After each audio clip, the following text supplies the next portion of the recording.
Imagine that someone hundreds or even thousands of years ago described an event that would occur in our time with frightening accuracy.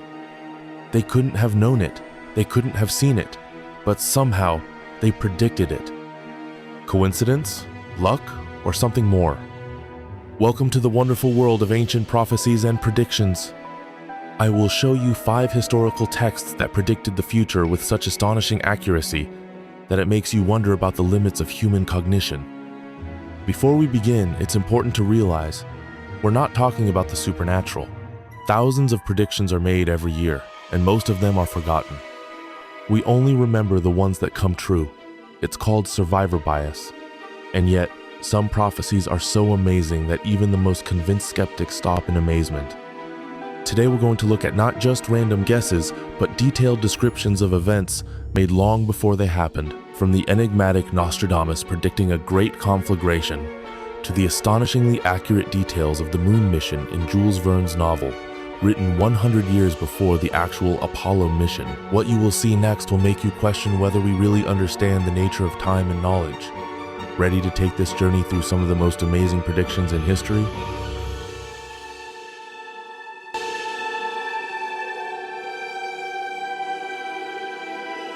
Michel de Notre Dame, known to the world as Nostradamus, is perhaps the most famous soothsayer in history. A 16th century French astrologer and physician, whose enigmatic quatrains or quatrains are still hotly debated today.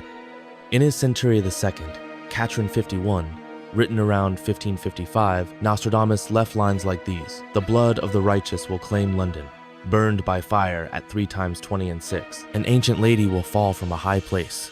Many of the same sect will be slain." More than 100 years have passed.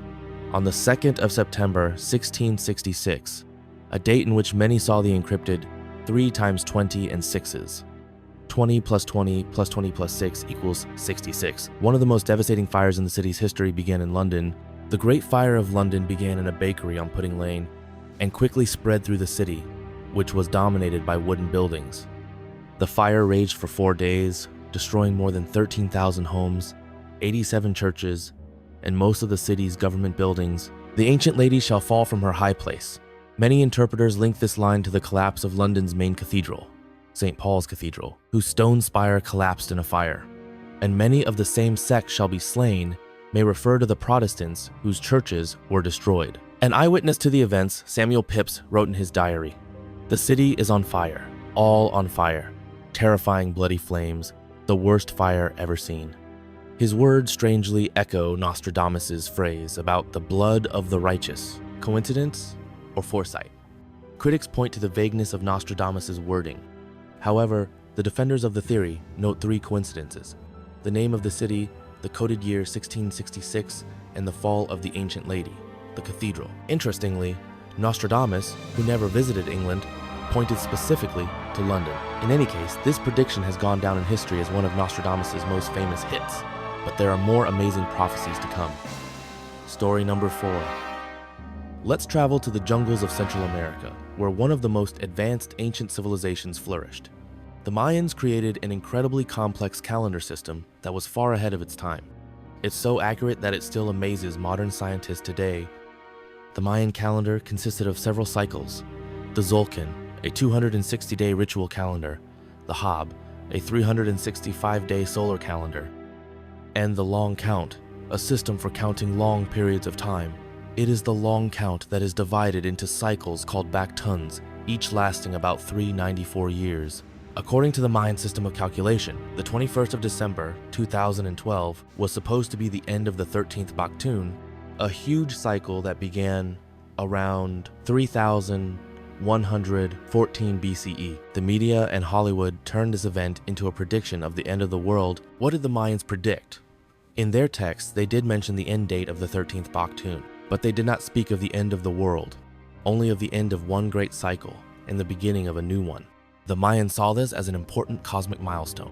The real miracle of the Mayan calendar is its astronomical accuracy. Without modern instruments, just by observing the stars, the Mayans were able to calculate the length of the solar year with an error of only 17 seconds. They predicted solar and lunar eclipses hundreds of years in advance, and their tables of the movement of Venus are accurate with an error of only 2 hours over 584 days.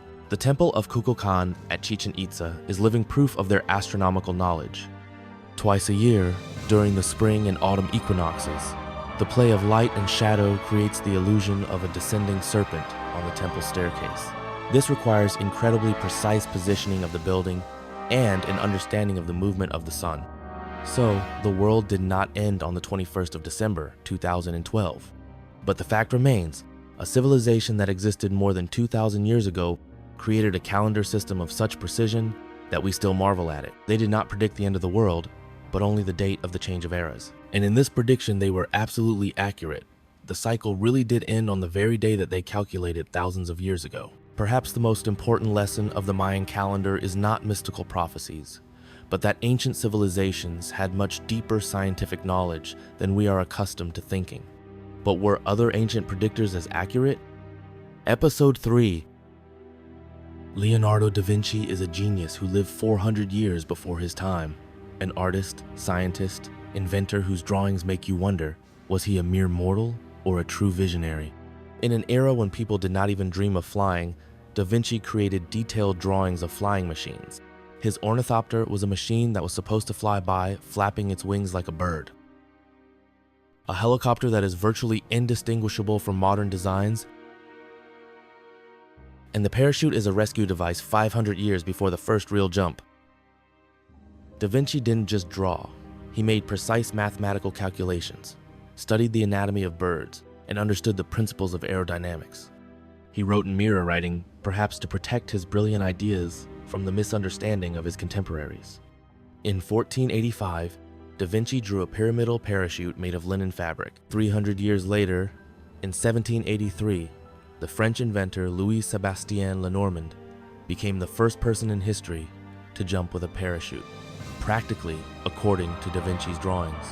Today, his drawings are not just artistic sketches, but real technical projects. Leonardo da Vinci proved that a genius is able to see the future long before it arrives. Episode number 2. What if the oldest text on Earth is more than just a collection of myths? What if it contains encrypted coordinates of lost civilizations that disappeared from the face of the Earth thousands of years ago? Jericho, the city whose walls collapsed at the sound of trumpets, according to the Bible. The exact location described in ancient texts led archaeologists to the ruins, where they discovered collapsed walls from that very era. Coincidence? Or encrypted knowledge? The Hittites are ghost people mentioned 47 times in the Bible. For centuries, historians scoffed at these mythical creatures, until 1906, when an entire empire mentioned only in the Bible was discovered in the mountains of Turkey. Who else lurks in the shadows of time? Qumran Caves, 1947. A shepherd's chance discovery has turned the world of biblical archaeology upside down. The oldest Bible manuscripts, preserved in clay vessels for 2,000 years. Texts written long before many empires, turned out to be unchanged, as if someone had protected them from distortion for centuries.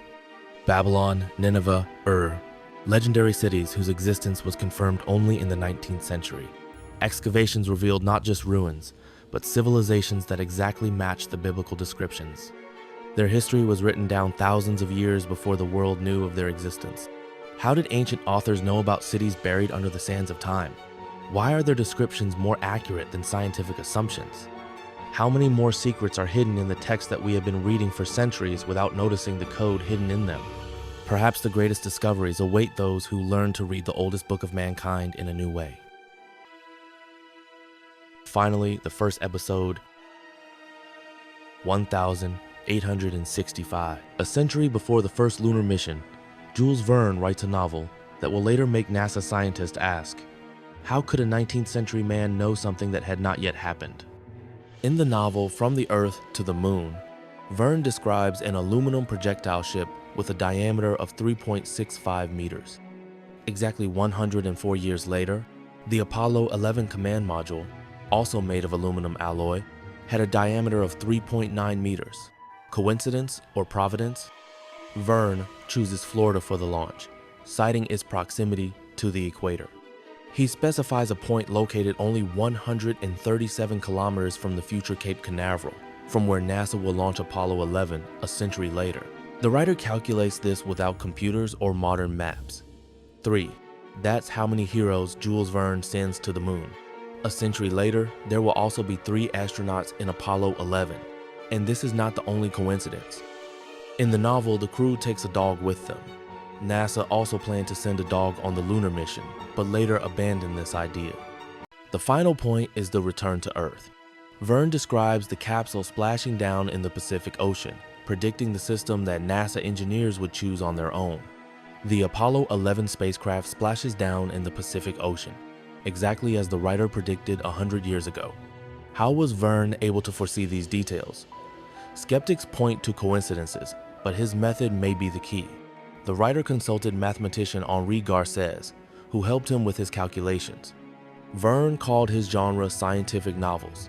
He did not fantasize, but extrapolated existing scientific data, anticipating what others were able to achieve only a century later. Amazing coincidences, incredible predictions, prophetic texts, the history of mankind is full of examples when the past seems to predict the future. But what lies behind these phenomena? Psychologists call this the prophecy effect. We notice only those predictions that came true, ignoring hundreds that didn't. From thousands of pages of ancient texts, we pick out the lines that match reality, forgetting about the rest. Critical thinking requires considering not only coincidences, but also context. Jules Verne relied on scientific calculations. Biblical texts contain real historical data, and many coincidences can be explained by the laws of probability. And yet, some predictions are so accurate that they make you think. Where is the line between coincidence and foresight? What do you think? Share your thoughts in the comments. Perhaps there are those among you who will solve this riddle of human cognition.